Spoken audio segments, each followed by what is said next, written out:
And I am here, and Mark Corrigan. Here. Melanie DePalma. Here. Roger Nick. Here. Michael Schwartz. Here. And Shelley Sims. And we're all here. Yeah. Shelley? Okay. Let me begin by saying that pursuant to the requirements of the Sunshine Act, the holding of an executive session must be announced at the public meeting immediately prior to said executive session or at the next meeting thereafter.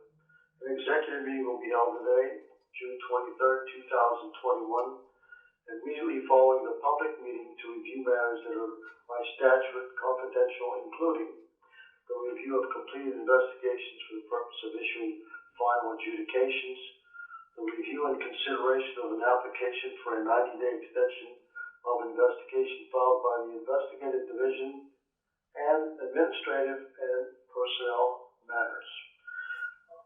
With that, let me make a motion to have the minutes of the March 29th meeting approved.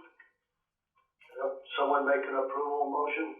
So moved. I'll move, Commissioner Sims. Okay, and who was second, Mark? Sure. Okay, the second. All those in favor signify by saying aye. Aye. Aye. Aye. Ayes have it. Ayes have it. The first item on the agenda is a person by the name of Cal Barsick determination, and I believe Mr. Schwartz has that. Yes, I do, Mr. Chairman, thank you. Let me present some facts. I know we have Mr. Cal Barsick on the line, and at an appropriate time, I think we should hear from him. Let me first start by saying that the requester is Mr. Christopher Cal Barsick, who is employed currently as a technical field representative for the Pennsylvania Gaming Control Board, which I shall refer to as the board. The requester seeks a determination from this commission as to whether the duties of the position of technical field representative with the board would cause him to be subject to the post-employment restrictions of Section 1201 H13 of the Pennsylvania Horse Race Development and Gaming Act, which I shall refer to as the Gaming Act. The requester has submitted the official classification specification for the position of technical field representative for the board, which I understand has been provided to all of the commissioners. And there also was a recent correspondence from the requester that I'm not sure that's been circulated, that I'll describe it. There was an email that the requester sent to our chief counsel or to our executive director. I don't know who it was originally sent to, but it talks about a draft of a revised specification for the technical field representative that does not contain the words direct or directing it. Now, this was an email not made out to Mr. Cal Barsick, but it was an email from someone at the Gaming Commission to a representative of ASME, I think Local 13, which is the bargaining unit for some of the positions, including this one. Now, I want to make clear that in this email that was sent, the folks from the Gaming Commission had said that they wanted to provide ASME with some information in advance of the specification being finalized. But they said, please understand that this specification, deleting the words direct or directing, is in draft form, has not been shared with the executive director, and therefore is not final. So with that background, Mr. Chairman, I would suggest that this would be an appropriate time for Mr. Cal Barsick or any other interested matters, any other interested parties to speak on the matter. Okay, very good. Mr. Cal Barsick, would you like to speak? Yes, good afternoon, commissioners. My name is again Christopher Barsick, and I am a technical representative at the Pennsylvania Gaming Control Board. Subject of my request is exactly as said before. I wish to get a determination about removal from 1201 page 13 of the Pennsylvania Gaming Act. I provided 8 documents in an additional email that I hope to assist the Commission in reaching that determination. I do have to apologize that I actually did just get literally another email not more than a couple minutes ago from Danette Bixler George to, again, Tom Lipko. Danette Bixler George is our Human Resources Director. In this new email that I just got today, and I can provide it to the Commission and Chief Counsel at any point in time if they wish. If you would like, I can read that off to you. It says, Tom, who is acting as a representative, said, as you're aware, and based on our conversation today, the Pennsylvania Game Control Board has provided ASME with a revised specification for the technical field representative. More specifically, we have proposed a change in the language regarding investigations from perform direct investigations into alleged cheating incidents involving electronic equipment and furnishing reports as requested. In addition, perform direct investigations into player disputes and furnish reports as requested. 2, an employee in the job is responsible for executing tasks, procedures, and computations in accordance with instruction, regulation, or operating procedures to ensure the integrity of game and revenue generation. As directed, assist investigations, reports of cheating or equipment tampering or configuration by providing technical information related to gaming equipment or software operations and configurations. It says TFR staff would still have a role in investigations, but we are proposing that they will not direct investigations. And that was sent out 3/11 this afternoon. So I do apologize for just putting that into the record now. I'm happy to provide that to you. Basically, we had a TFR that did come before the board. That was May 7th, 2019. Those 2 technical field representatives appeared before the Commission with a very similar request. Commissioner Sims had requested if we have ever attempted to have the position description modified so that it's accurate to reflect what we do. At a time, Vice Chairman Corrigan also had voiced the same idea that a TFR get together and seek for the Pennsylvania Gaming Control Board to amend this. At this time, the TFR withdrew the request to the Commission, and we reached out to the Pennsylvania Gaming Control Board to have the position accurately reflect that we do not indeed direct. The request to the PGCB was formally made December 19th, 2019. And the only movement that we have in regards to that since December 2019 was the email which was submitted earlier this week, dated April 1st, 2021, and the verbal email that I just read out, submitted today, January 23rd, 2021. That's pretty much what we're going through. I submitted the organizational chart for our agency. If you can look at the organizational chart, you can clearly see that the technical field representatives are even listed on the organizational chart. In addition to that, I've also submitted documentation that our supervisors, our directors, the gaming laboratory manager, those job specifications are in the file in addition to that. And each one of those positions I've notated out in my submission packet to you that there's specific language in there where it says that they are directing us, or we're being as directed, and that they are the individuals that have the discretionary authority to perform, to be subject to the 1201H13. And the TFRs in their position and capacity are just following their directions.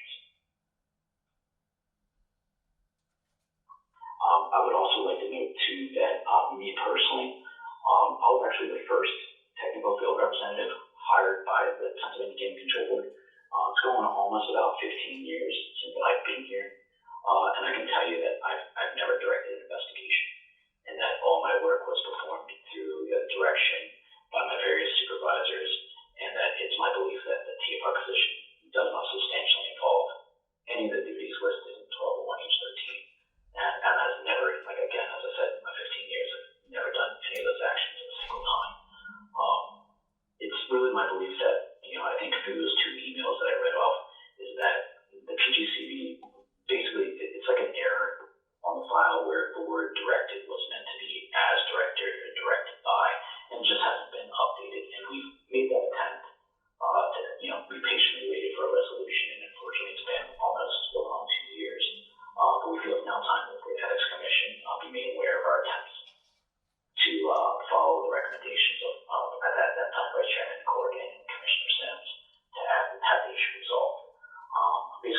the commission to rule in my favor based on the words of the Human Resources Director, and the submitted documentation showing that the TFR do not direct, and that we're not substantially involved with duties that would make us subject to 1201 H13. Based on the volumes of information provided for your review, it's all discretionary authority is placed in the various positions above us, and that can be shown clearly in the organizational chart. And I thank you definitely for your consideration in this matter. I'm open to suggestions as to how we may proceed. And I apologize for the new email I just got if I thought it was relevant to this conversation. I'm really looking for guidance as to what do we do in a situation when we've made the request to have the job description modified, and they agree that those duties don't exist and that it is basically something that's going to be changed or could be changed, but it just hasn't. 2 years, almost 2 years is a pretty decent amount of time to get, a word direct taken out and modified. And that's really what I'm looking for guidance on. Okay, thank you. Is there anyone who wants to respond to Mr. Kalbarczyk? Mr. Chairman, this is Mike Schwartz. May I just ask a question, please? Sure. Thank you. Mr. Mr. Kalbarczyk, I appreciate you reading that email, and that's certainly helpful, and I understand that you did not have that beforehand. But in listening to it, and in looking at the email that was provided to me through council just the other day, am I correct that the current email still does not say that the Pennsylvania Gaming Control Board has changed the specification? There's still this discussion about a potential future change. Do I have that correct? In essence, yes, the way the job specifications, to the best of my knowledge, the way they're modified underneath the collective bargaining agreement is that it has to be agreed upon by both parties. So the Gaming Control Board would initiate a modification to a job description change, submit it to ASME, and ASME will review it either with modifications or changes, or just agree to it, and then it becomes formalized and finalized. So at this point, this new email that I got, it does appear, and also on this email is copied the administrative director of the Gaming Control Board, which is the step that's on the organizational chart. It's right below our executive director. So she is copied on this email as well. I would be, not speaking for anybody, but it does sound like it has since moved a little bit further down the road, and that's very good for me. I'm just, I didn't know any of this information really until after I filed the submission. And then I started getting this extra information saying, hey, this is the status of it, this is what's going on. And, now this information is coming out very, very quickly. So it might very well be still in a planning procedure or just a finalization procedure. I don't know which part that is. But I am getting acknowledgement from the Human Resources Director that they are submitting to ASME, and as a member of that group, I would obviously agree to that being okay with me because it does reflect accurately that we don't do directing. Again, like I said before, I've been here for almost 15 years. I've never directed an investigation at all. So in theory, we've been incorrectly applied to in my view, the 2-year non-compete for about 15 years. No, understand that. My only question that I'll just pose, other commissioners may have a different view, but are you seeking a determination today based on the existing record, or have you given any thought, and I'm certainly not opposed to, from my perspective, either moving forward today or waiting, have you given any thought to deferring our consideration until a potential change in the job description is finalized? That may make a difference in the view of some of the commissioners. Understood. I definitely would be open to deferring until like a finalization of it. Again, my only fear is that it's already been a substantial amount of time, and that's what I'm trying to see for what, in my instance, do I do as an employee where we've seek to have this change in it, and it just really kind of hasn't come to fruition. They acknowledge that it's something we don't do, and it's just a matter of getting it, pen to paper and then signed off on it. It takes so long. What does an employee do in that type of situation? Again, I'm open to deferring it and giving the agency more time. I think that's very, very fair to do, and I'm definitely open to that. I also do believe that there is, based on the data, a pretty substantial amount of information that's showing that, we don't do it.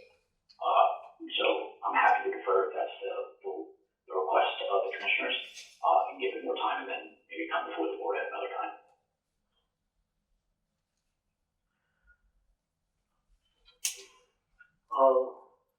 Mr. Schwartz, would you be willing to defer this thing until the next meeting, with the possibility that he may not be, within the scope of restrictions of Section 1201, H13? Would you be for that? Mr. Chairman, Mr. Schwartz, Commissioners, this is Brian Jason. I appreciate the question. I think the request would have to come from Mr. Kowalczyk to have the commission remove the matter from consideration at this point. I don't know if it would be proper for the commission to not proceed unless the record would not be complete or there would be some other intervening factor. But I believe the request should come from Mr. Kowalczyk to have the commission defer a ruling at this point. Mr. Kowalczyk, you want to react to that? Yeah, I'd be happy to withdraw and then let me withdraw my request for today, and then send out hopefully a revised job specification to the commission reflecting the language that I had just read off verbally to everyone. And then hopefully when I meet with you again, we can maybe even have some letter from the Gaming Control Board officially from them stating that they're requesting to maybe take us off the list, or they are showing that our job descriptions are not reflective of the directing of any responsibilities or roles. Mr. Schwartz? I think that makes sense, Mr. Chairman, and especially Mr. Kowalczyk. I think, as our counsel said, we're prepared to rule with whatever's presented to us. I do think it makes sense if we have a revised job description. I don't want to prejudge how we would evaluate it. We would need to see the actual job specification and consider that among us. But I do think if your request is what it is, it's prudent for us to take this up when the gaming board issues a new job specification, because that is the best evidence for us to evaluate of what is the job of the spec, is how it's defined in the job specification. I agree. I agree too, Mark, here. And Mr. Kowalczyk, I know it's horrible, but I think you've got to sit on your collective bargaining representative to get on the stick with the board and somehow come to one agreement. Understood, Commissioner. Okay. With that, can I have a motion to defer judgment on this particular matter? Mr. Caulfield, this is Brian Jason again. I don't believe we need a motion since the request has been made. Following the meeting, I'll just send correspondence to Mr. Kowalczyk indicating his withdrawal at the public meeting. Okay. Thank you, Brian. Thank you, Mr. Kowalczyk, and we'll be dealing with you soon, okay? Thank you, Commissioners. I appreciate your time. Thank you. Okay. Thank you. With that, let's move to the second matter, civil penalty orders, consents, and Mr. Sims, you have one person, that's Wilson. Yes, Mr. Chairman, thank you. There is one civil penalty case with a proposed consent agreement that is now before the commission. This involves respondent William Wilson, who is an unemployment compensation claims examiner for the Pennsylvania Department of Labor and Industry, who failed to timely file a statement of financial interest for the 2019 calendar year. The parties have submitted a consent agreement proposing that the commission find that the respondent failed to timely file a statement of financial interest for the 2019 calendar year and impose a civil penalty in the amount of $150. The respondent has agreed to file a complete and accurate statement of financial interest for the 2019 calendar year. Based upon my review of the facts, I am of the opinion that this consent agreement is consistent with commission precedent and is a proper disposition for this case. It is my opinion that the commission should impose the civil penalty agreed to by the parties per the consent agreement and order the respondent to make payment of the civil penalty to the extent he has not already done so. It is further my opinion that the commission should order the respondent to file a complete and accurate statement of financial interest for the 2019 calendar year to the extent he has not already done so. With that being said, and based upon my review of the facts presented, I would like to make a motion, Mr. Chairman. Please do. I move that this commission approve the consent agreement submitted by the respondent and the investigative division, imposing a civil penalty in the amount of $150 against respondent William Wilson for failing to timely file a statement of financial interest for the 2019 calendar year. I move that to the extent he has not already done so, the respondent shall be ordered to pay the recommended civil penalty agreed to by the parties per the consent agreement within 30 days of issuance of the commission's order. Further, to the extent he has not already done so, the respondent shall be ordered to file a complete and accurate statement of financial interest for the 2019 calendar year within 30 days of the issuance of this commission's order. That concludes my motion, Mr. Chairman. A motion made by Mrs. Sims, second by Melanie De Palma. All those in favor signify by saying aye. Aye. Aye. Aye. Nay, the ayes have it. On the next matter, civil penalty orders defaults. If it's okay with everybody, and I don't think anyone's gonna have a problem with that, because we've even listed the amounts and so on. Could I have a motion to approve all the penalty orders at one time? Is that okay with you people? Mr. Chairman, this is Brian Jasonson. I would recommend that we proceed with the motion. It is a consolidated motion. I would recommend that we proceed as we normally do. Okay, can I have a motion from someone? So, Mr. Chairman, I'm sorry, just to make sure. I'm sorry, Mrs. Sims, go ahead. That's okay. I just wanted to get clarification from Chief Counsel. So are you saying that we should proceed with listing the names of each of the respondents and the amounts against them for the record? I believe we should, yes. Okay. Okay, So, Mr. Chairman, I'm happy to make the motion if you're prepared. sure, go ahead. In this matter, there are 14 civil penalty default cases before the commission. The respondents involved in these cases will be identified individually in the motion I will be making with regards to these cases.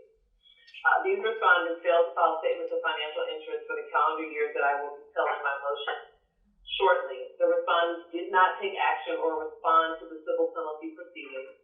Following my review of the facts and circumstances as to each respondent, it is my opinion that the commission should levy a maximum civil penalty of $250 for each delinquent statement of financial interest. It is my opinion that the commission should also order these respondents to file their delinquent statements of financial interest. There is nothing of record that would constitute a defense or excuse for their noncompliance. Based upon my review of the facts presented, I would like to make a motion, Mr. Chairman. Sure. Please do. I move that this commission levy maximum civil penalties against the respondents in these 14 civil penalty default cases as follows. For the first 13 cases, I move that this commission levy a maximum civil penalty in the total amount of $250 against each of the following respondents for failing to file a statement of financial interest for the 2019 calendar year. The respondent respondents are namely Samuel L. Bryant, Michael Cornell, Stephen Davis, Gary J. Gordon, Angelina Ellis, Herman G. Bertolini, Jared Siegel, Craig Sinkovich, William Dunleavy, Javier Morales, Betty Jean Parks, Lauren Salgado, and Katie Gonzalez Oakhurst. For the 14th case, I move that this commission levy 2 maximum civil penalties in the total amount of $500 against respondent Elizabeth Crowley for failing to file statements of financial interest for the 2017 and 18 calendar years. I further move that these respondents shall be ordered to file their statements of financial interest for the year stated within 30 days of issuance of the commission's order. This concludes my motion, Mr. Chairman. Thank you, Mrs. Sims. A motion by Mrs. Sims, a second by, Roger Nick makes seconds it, and the motion to approve, the, civil penalties orders is false by Mrs. Sims. All those in favor signify by saying aye. Aye. Nay? The ayes have it. Very good. Let's move to the lobbying matters. Item number 5, Connections Education. Roger Nick. Thank you, Mr. Chairman. There is one administrative penalty case with a proposed consent agreement for our consideration. Respondent Connections Education failed to timely file quarterly expense reports for the first and second quarters of 2020 in its capacity as a principal. The parties are in agreement that the respondent's transgressions of the lobbying disclosure law were negligent.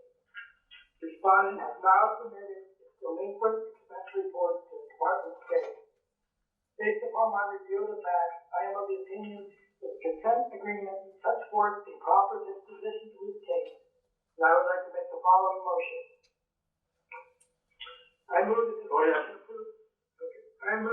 that this commission approve the consent agreement submitted by the parties and impose one administrative penalty in the total amount of $7,000 as to Connections Education for its delinquent expense reports for the first and second quarters of 2020. To the extent that the respondent has not already done so, I move that Connections Education be directed to pay its administrative penalty in the total amount of $7,000 to be payable to the Commonwealth of Pennsylvania and submitted to the Commission within 30 days of the mailing date of this order.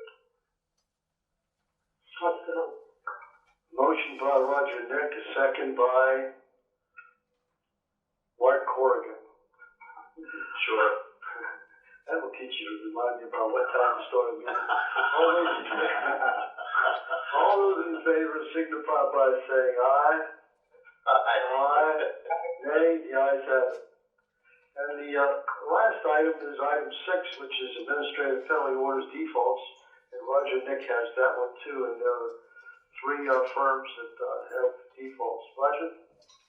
Okay. There are 3 default administrative penalty cases for our consideration. It's hard to hear you, Roger. Can you hear me? Can you hear me now? Yes. Yes. Okay.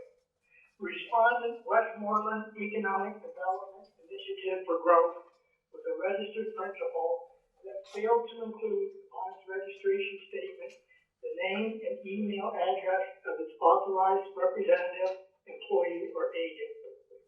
Additionally, the respondent failed to timely file either quarterly expense reports or statements of failure to meet the reporting threshold with the Department of State for the third quarter of 2019. Respondents Penn Film Group and E. Smith Properties, LLC, are registered principals that failed to timely file either quarterly expense reports or statements of failure to meet the reporting threshold for the first and second quarters of 2020. Based upon the records before us, it is my view that transgressions of the lobbying disclosure law were negligent. Respondents have since filed their outstanding delinquent expense reports. Mr. Chairman, I would suggest that maybe we go into quasi-judicial proceedings on this for just a couple minutes. It's okay with me. Anyone have any problems with that? Okay, let's do it, Raj. Mr. Chairman, if you could wait a moment while we just clear the room here. Okay. Mr. Caulfield, we are able to proceed. Thank you. Okay, very good. Roger, do you want to make a motion, or? Yes, I'll make the motion. I move that this commission levy upon respondent Westmoreland Economic Development Initiative for Growth, one maximum administrative penalty in the total amount of $134,000 for its failure to include upon its registration statement the name and email address of its authorized representative, employee, or agent, and when it fails to timely file with the Pennsylvania Department of State either quarterly expense report or statement of failure to meet the reporting threshold for the third quarter of 2019. Move that this commission levy upon respondent Penn Film Group one maximum administrative penalty in the total amount of $117,800 for its failure to timely file with the Pennsylvania Department of State either quarterly expense reports or statements of failure to meet the reporting threshold for the first quarter and second quarter of 2020. I further move that this commission levy upon respondent E. Smith Properties LLC one maximum administrative penalty in the total amount of $117,800 for its failure to timely file with the Pennsylvania Department of State either quarterly expense reports or statements of failure to meet the reporting threshold for the first quarter and second quarter of 2020. I further move that Westmoreland Economic Development Initiative for Growth, Penn Film Group, and E. Smith Properties LLC each be ordered to pay the aforesaid administrative penalties by no later than the 30th day after the mailing date of the commission's order. That's the motion. Motion by Roger, Nick, have a second? Second, have a who's that? That was Mike Schwartz. Mike, Mr. Schwartz seconds it. Any questions? All those in favor signify by saying aye. Aye. Aye. Nay. The ayes have it. Very good. Do I have a motion to end the meeting and go to the executive meeting? Can I have a motion? So moved, Commissioner Clinton. Okay. Motion by, is that Melanie De Palma, and seconded by who? It was motion by Commissioner Mike Corrigan. Sims. All those in favor signify by saying aye. Aye, the ayes have it.